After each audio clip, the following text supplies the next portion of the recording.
Okay, so a couple of things. This platform doesn't do too well. This account, uh, it's a broker that I've used in the past. Stopped using them for a while. Went back to using U.S. brokers, and then U.S. brokers start playing around with my accounts. They're always going to flag them. Okay. Number one, everybody knows that. Number two, sometimes it sounds like I'm just kind of passing the blame on somewhere else, but it is a reality and an issue that all of us need to deal with at one point in time or another. This is the trade. So with this platform, I had to close it. It continued to freeze the price feed, and I would close the platform. This is on a VPS, but that's not the problem because I watched it on another account, the same account, but another platform on another computer. The same account, the same trade, and it was doing the same thing. So it would move up and it would freeze and sit there. I'd lose connection. It would come back in. None of the other accounts were doing that. Of course, this is happening when I'm in a trade at 55 and it's rallying through 75, it's going through 80, and then it just keeps screwing around there at these price levels and freezes. And when a MetaTrader broker like this will target your account and you're on a certain server that's going to manipulate either the data feed that you see, the spread, or freeze price as it's moving up. They know you don't have a take profit order in. They know you're going to manually close. And chances are, in a situation like that, when you see it happening pretty consistently, when you're in a winning trade like that, even on some losing trades, it'll happen. But if I'm consistently profitable, that's the issue that they have. So it's a way to manipulate what I see. It freezes. I'm looking, I'm obviously going to be looking at a different platform for confirmation. So the next time I get an update when it connects, they know you're just going to close it. You don't want to try that again later on if it keeps moving up. You're just going to be grateful for what you have, even if it's 10, 11, 12 pips. But maybe your target was 80. So I've been saying for the last few weeks that my targets are always going to be psychological levels inside of these ranges here, even if I see a setup on the daily time frame or the 4-hour chart. I don't want to stay in these trades too long. Now this trade right here, I did not get a fill. I tried to execute the trade and there was no executed order, and I wasn't going to click the button again because this is all set up on a VPS service, and I don't necessarily think that's the issue. But it is something that I'm doing differently to the account, and I didn't want to play with it, so I didn't want to click the button twice to try to get a fill. So I let it go, and it took off without me. Now, I talked about this last night in my update analysis, so there's obviously proof that I knew what I was trading and what I was doing. This one was likely to go up into that 2260, was it 2260? 2160. 2164 was my resistance level.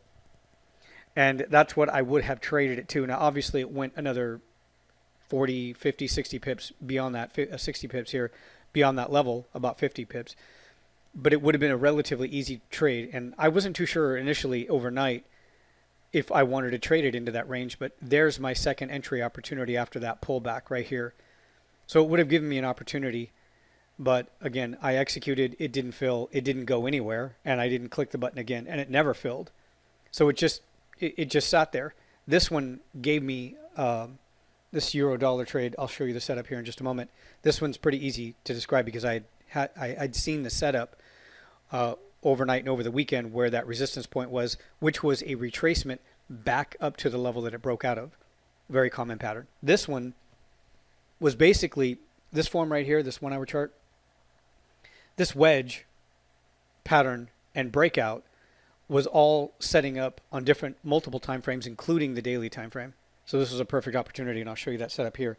But the issue that I have with this one, and the reason why I took half of what I should have picked up, is the fact that this platform, this broker, these brokers will always target a more profitable trading system. So in other words, my behavior isn't your typical newbie type of behavior where I'm scalping and I'm taking 5, 6, 7, 8, 9, 10 trades a day, losing trades, jumping back in the opposite direction. They can see all of that. They see the profile when you do that. I don't do that. I'll wait and wait and wait and wait and stay away from certain risky events. There's a profile, right? There's a profile characteristic right there. The fact that I don't feel the need anymore to have to maybe trade and scalp with non-farm payrolls, for example. Too many things can go wrong. So you create a profile based on certain behaviors, whether there's execution of a trade or not executing a trade at certain times. Did that individual trade non-farm payrolls? Did they jump in the split second the news was released? Did they make a profit? Did they not make a profit? All of these things will give you an idea about who is behind these trades. Really, really easy to do. With millions and millions of trades executed every year, millions and millions of, or tens of thousands of clients, it's relatively easy to create a profile. Been going on for a long time. I know this is a fact. People from FXCM back in 2005 and 6 were telling me that, it might have been 2006, that's why I say 2005 or 6. They were telling me that this goes on, and it goes on with just about every broker. I mean, I don't understand why it wouldn't happen. So that's the first issue, is that when I get into these trades on this particular platform, I'm always dealing with that. Delayed or frozen price feeds, spreads that are sort of bouncing around in a really interesting way. There's not a whole lot of consistency. However, when I come over here and I'm trading off of this platform, things are very, very different. These are futures. Basically, I'm watching the same thing. Volume bars, right? I'm not going to get into the details here and start doing some kind of a breakdown education on how I'm using all this. This is reserved for me. This is, far in advance. I don't want to start throwing information like this out there so that somebody can get distracted and start learning something new. So in other words, I was listening to somebody over the weekend. It's a perfect analogy. A writer, mindset, and a coach, and high performance, that kind of thing. Fearless, mindset, talk, self-speak, things like that. So he wrote a book, and then he says one of the things that he can't stand is when somebody's finished with that book, they go, great, great, great book. Now what book do you recommend I read? The first thing that runs through his head, I don't know if he actually says it to people, but he says the first thing that he thinks of is just go do what you read. Like, I wrote that book because it's a strategy that works. So go use it before you even consider trying to use something else. So it would be a huge disservice if I started to throw some of these ideas and concepts out there. Now, no reason to not ease people into it, of course, but we're going to go to, this is a 30-minute chart, but I'm going to go to the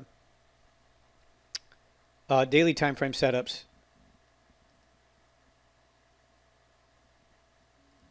There's two of them. Candlesticks, volume. I'm using rate of change. I've got a moving average in here to help me confirm breaks and trends and how likely I can hold on to some of these moves. At this point, again, this is the daily time frame, euro.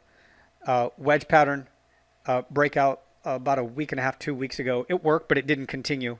And I'm thinking that at this point, we're probably going to see, depending on where this candle closes at the end of the day, which we have a long ways to go, this one's likely to indicate a solid, significant opportunity that may turn into some kind of a trending move. I can't say that for sure, but this is where I'm headed.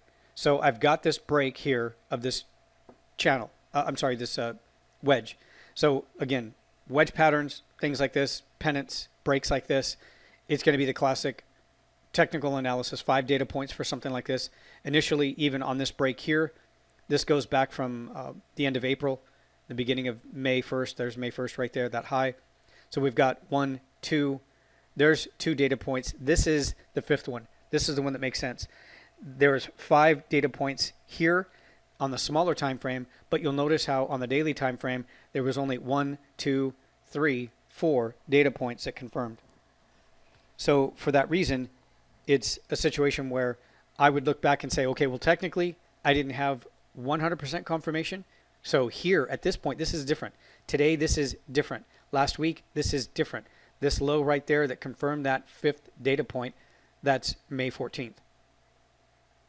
So again, this is very, very different. That's Thursday, there's Friday. So we're looking at Monday right now, pushing right through 1, 2, 3, 4, and 5. Now I'm looking for a cross and a breakthrough and above that upper trend line. Again, there is certain things that are going to help me confirm how likely this is to continue a lot higher and how far and what my targets would be. But let me zero in on another pattern. So again, initially with the adjustment, this is that 1, 2, 3, 4, 5, and then I've got this one here indicating that break. So this is helping me with my confirmation. 1, 2, 3, 4, 5, trend line break. It's starting to power right through that level. Watching one, this is the issue that I have with getting into too much detail about the setups and the confirmation that I'm looking at. Everybody has a different way of doing it. So along the way, I'm watching these 1 minute bars as it's breaking through on the smaller time frames, of course, and then paying attention to the open of the New York session. Even though I'm trading Euro futures, I'm paying attention to the open of the New York session, each session. So I've been saying this for weeks. For those who've been trading with me, you hear me say this over and over again, especially during these current conditions. Trade each day, take it day by day, okay? Day by day, we can see here that it's just been pretty sideways, and now we're starting to get some movement. I don't know if it's going to turn into some kind of trending opportunity. It could. We'll have to wait until the end of the day. But it is, and it has been moving sideways for quite a while until today we're getting a really decent, strong, solid move out of here. Makes perfect sense technically. Smaller, and then so you're trading each day, day by day at the end of the day, looking for opportunities. Again, we're going to have to wait until the end of the day to look for more opportunities and more confirmation. And then trading them session by session and then locking in profits. So when I go to the 1 minute chart, I'm looking at the 1 minute chart, not necessarily for the entry, but to help me confirm how long I should hold on to the trade. And if it's going to show signs that there's going to be that initial move out of the gate at the New York Open, that there's going to be some more follow through throughout the rest of the day. And that's what helped me gauge whether or not I should continue to hold on to this position. And I'll show you, actually I should probably show you over here. So with this setup here, entry at 55, and then taking it to the first target here at 80, all I'm going to say is this setup technically did exactly what it was supposed to do. Powering through 80, 80 is a psychological level, getting in at 55, nothing wrong with it. And then even exceeding and going through, well, I could see all of that moving right through as it went through 80 on this chart. And you can clearly see how it went right back up into, I believe, it went as high as 98. Sorry about that. Let me try to get this price. 99. 00. That's the next psychological level. I say this all the time. If I'm going to trade, I'm going to trade to psychological levels. Getting in at 50, my first target would be 80. The second target would be the 00. This actually hit a high of 99 and 8/10, 2/10 away from the 00. When I'm manually closing these trades, and this is one of the reasons why I don't like set it and forget it trade setups, I need to trade. Besides, that's just the way I do it. I close when I'm a pip away from a major level, getting in at 55, knowing that I'm pulling in anywhere from 40 to 45 pips or 50 pips on a trade. That's a hell of a trade, especially if you're considering the lot sizing or the position. And it's a decent trade. And we don't get moves like this every single day. This just happened to be a really good opportunity, and it worked out perfectly. So I just want to show you the structure. So again, reviewing that this all started with the daily time frame. Obviously, I'm using different structure to visually draw my attention to it. And I'll show you again. We'll go over it because I know you're probably interested, but I'm not going to really spend a whole lot of time talking about it. On this daily time frame here, I'm using candlesticks because I am at the same time still using and looking for candlestick setups or patterns that are very recognizable to me as I'm scanning through my charts. Looking at multiple charts, many different charts across different monitors, I need the ability to be able to sit up and pay attention to something when it happens. Obviously, I have alerts and I'm doing different things on different platforms with indicators that will give me a notification that something might be happening. That's what I need. I need to know that something might happen. I can determine based on the time frame and the setup if it's something that I need to be paying attention to right now, this hour and the next hour and the next hour after that, or is it something that I still have till the end of the day to come back to and take a look at? It is, there's different ways to look at it. It depends on the setup and depends on what time frame I'm looking at. So again, this is the daily time frame here. You're looking at candles. I've got a couple of different indicators here. And then this is another daily time frame. Sorry, I'm sort of moving through these different platforms. I want you to see what's going on this one. So again, here I've got different indicators in the price pane window, and then obviously different indicators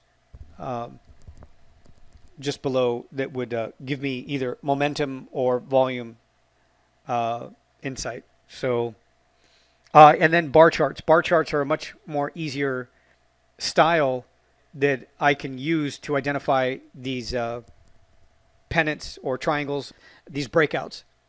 Again, it isn't, in my opinion, based on classical technical analysis, it isn't a true breakout of a triangle unless there's the 5 data points.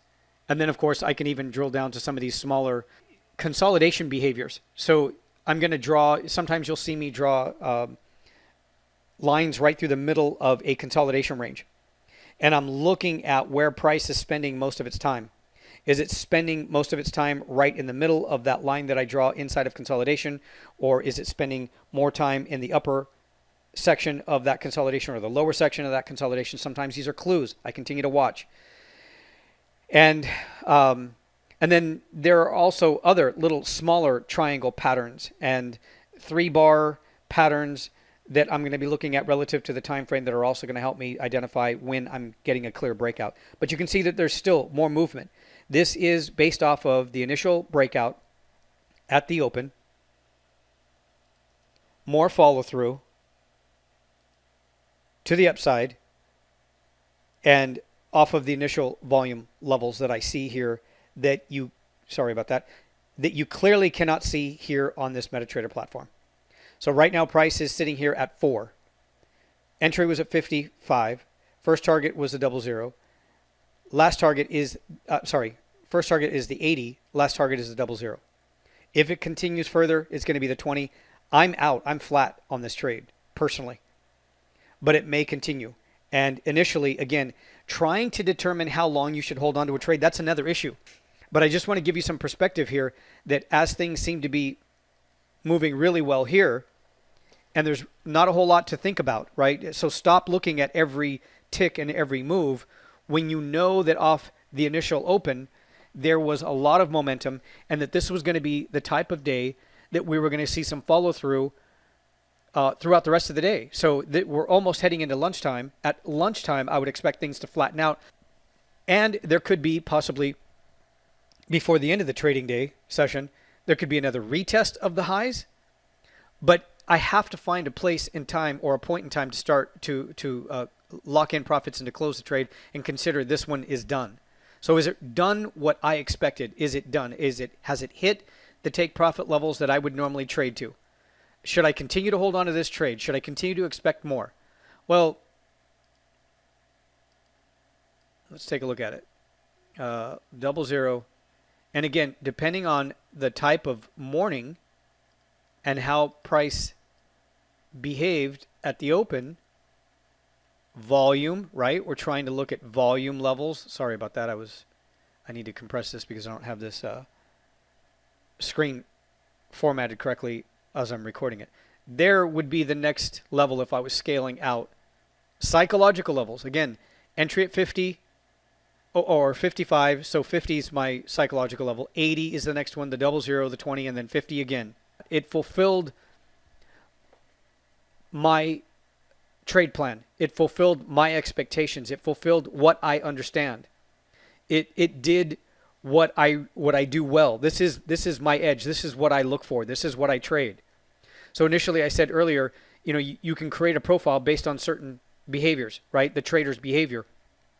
Whether they execute trades or not, even not executing trades at certain times can give you some insight as to how experienced that individual trader is. Is everybody else getting chopped up and scalping and moving in and out, in a really inexperienced way that you would typically see people losing money them wanting the money back or losing money and then losing more money and getting frustrated. All of that can trigger more trades or fewer trades or less trades. It's really hard for somebody who's losing a lot of money and doesn't understand what's going on and is under the pressure of needing to make money. It's really hard for that person to just stay out. They want a revenge trade. They start, changing. They start looking for excuses. They start looking for reasons. Anyway, I'm not going to get into the details of mindset here. That's not what this is about. This is all purely just technical. I just want to show you the setup. And as perfect a setup as all of this was, starting off with the daily time frame, starting off with these, triangle breaks, looking at volume levels, paying attention to the New York Open, waiting for a specific opportunity, all of these things lining up, and then watching the first, 1 minute bars on the initial push out the at the New York Open. All of these things coming together, everything that I just described. You can go back and watch the video again to look at these different checkpoints, what I looked at. This isn't likely to happen again tomorrow. This did set up on another currency pair in the opposite direction. So again, just to give you some insight as to what it is that I'm doing, everybody's going to do things in a different way. It's just what I need to feel comfortable with my trades so that when I know I execute a trade, it is performing and behaving and moving as I expect it. Because if it's not moving as I expect it to, then something's wrong. It is most likely, if something's wrong, it's that I miscalculated something, or it's doing something that I just don't understand. People that have been trading for 45, 50 years, people that I know, the way the market moved in March and through April, they would say, there's things going on that I've never seen before. You have to take these things into consideration because at the end of the day or at the end of the trade, it's ultimately my decision. I cannot be influenced by what somebody else wants me to do or what somebody else thinks. And then the worst thing that I should do is go over and start trying to adopt or adapt what they suggest or what they think they see and try to look for it myself and then have that manipulate the outcome of my decision and my trade altogether. But everything came together today. It was all purely technical. I mean, obviously there's economic reasons, fundamental reasons, news, things like that, comments. This could have been the pound dollar and it could have been a Brexit comment. But technically, this all set up. It's all purely, for the most part, a technical trade for me. And it works perfectly. And for me to gauge, how long do I hold on to these trades? That's really the question. It's one of the biggest things that all of us have to deal with. I dealt with that in the beginning of my trading career. I was up 30 pips, 20 pips. And then I would think, okay, well, this is great. I want 60 pips. And if it gets to 60 pips, what if I could get 80 pips? And I was completely disregarding all of the information that was out there. This is obviously in my first couple of months of trading. I was looking at volume, but I didn't know where to take profits. I didn't know, I wasn't really incorporating all of the different aspects that help me confirm that I even have a trade and how likely and how far or how strong it's going to move. These are things that you can gauge. But again, this isn't going to happen tomorrow, most likely. And it's not going to happen in the next hour. It's not going to happen tonight during the Asian session, most likely. So we don't get opportunities like this every day. That's the other thing that you have to keep in mind is that on these days, and I say this all the time to coaching students, on days like this, where everything lines up and everything comes together, everything's moving as I expect it to. These are the days that I need to step up and put on the full-size position. Be more aggressive. Maybe when it's choppy, maybe when things are moving sideways, maybe when there's a lot of consolidation for the last 3 or 4 or 5, 6 days, and it gets really difficult. You get a lot of head fake moves. Obviously, I'm going to cut back. I would recommend anybody cut back on the size, cut back on the number of trades. It is choppy in certain conditions. It has been over the last few weeks. I've had fewer trades, but today was a good day. And it may lead to more trending moves. So again, at the end of the day, we're going to come back to this chart and we're going to take a look at how this has sized up at the end of the day to see if there's going to be some more follow through. And that might give me a perfect opportunity to trade more to the upside on the euro dollar, for example. But just at this point, again, taking it day by day, taking it session by session, and finding take profit levels. Now, if I was trading again off of the daily time frame, which for the most part, a lot of this setup started and initiated, but this is the first move out of this range. This is going to give me possibly a second entry opportunity and confirmation that what I see is actually what I'm expecting here. Because again, at the end of the day, I'm done with the trade on the intraday time frame. But at the end of the day, it's possible, I doubt it, but it's possible that the euro here could drop all the way down, back below this downtrend, and end up closing below resistance, which would probably, which could indicate the fact that that's it. It's going to probably move sideways for a couple of days or the following day, something to that effect. But you get my point. There's no point in me analyzing an open live candle right now when I'm looking at a daily time frame and there's still many hours to go. So again, we're going to come back here at the end of the day to try to identify if there's going to be some more continued move to the upside. And we're probably going to see these same patterns on a micro level, 30-minute chart, 1 hour chart, for more opportunities to trade. And again, I'll be watching the London Open, I'll be watching the New York Open, and looking for more opportunities. Again, every day it's not going to size up these opportunities like this, but I have to be prepared for them and know where to take profits and know how to read it. You need to know how to read it and then trust that it's going to work. But it doesn't happen every day.